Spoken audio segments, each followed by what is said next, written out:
you can't expect security forces to solve this problem for you. They can only do so much. It has to go beyond sir, that. that's the case with everything. You take rapists on the road. Yeah. I mean, you got to go to the root cause of it, right? Correct. I mean, but the point is that that root cause which they are looking to fight with, right, or they're struggling with, is something which society as large cannot do. That's the constraint of society's living. Yeah.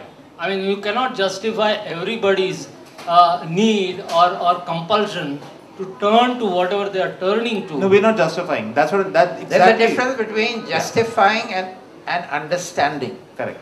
I think that is the point you must understand. That what is the root cause of any action?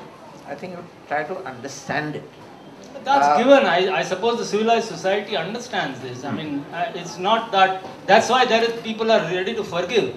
Even the attack in Bombay, or even I have got several friends who got attacked in the Bombay blast. They are very forgiving about it. They understand their compulsions. So, I mean, is that something new? That's what I'm trying to say. You see, as I said, you know, when an event happens, we react to an event. But let time, there's a certain passage of time, then as members of civilized society, we need to think about that event also. That is our responsibility.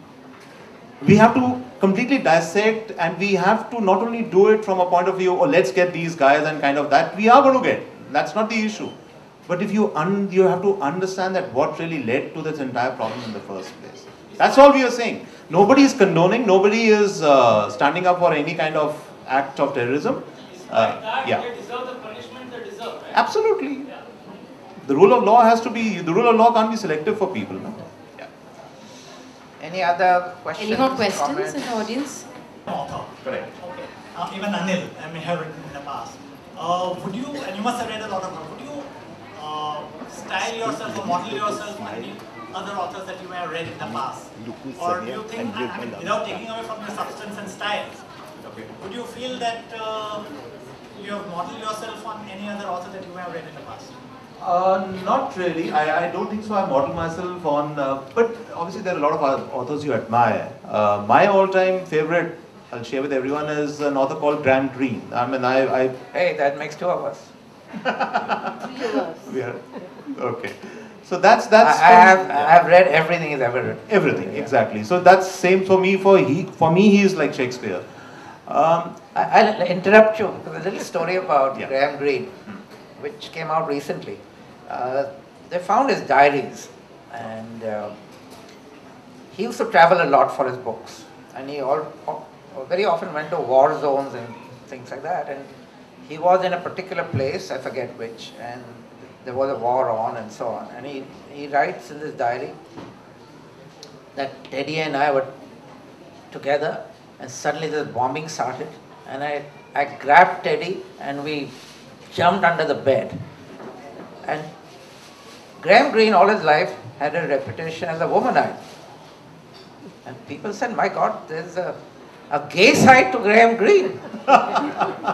And who the hell is Teddy? Then they found Teddy was actually a teddy bear, which Graham Greene carried with him wherever he went. I find it hard to believe Graham Greene carrying teddy bears. Anyway. But the English are eccentric. You know. Oh yeah, absolutely, absolutely. Well, was he English or Irish? I think he was English. He was English. Okay. But my own theory is that the best so-called English writers are Irish. They're not English really. Anyway, that's a separate point. Any more says the book, comments? Great.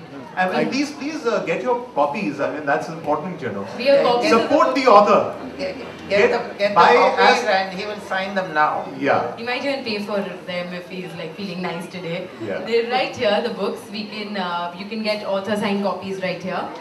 And thank you, Mr. Sarkar, for being with us here today. Thank you, Mr. Bhasin. We wish you luck with the book and the rest two books too. Thank you so much. Thank you everyone for being with us here today. We hope you enjoyed your evening. Thank you.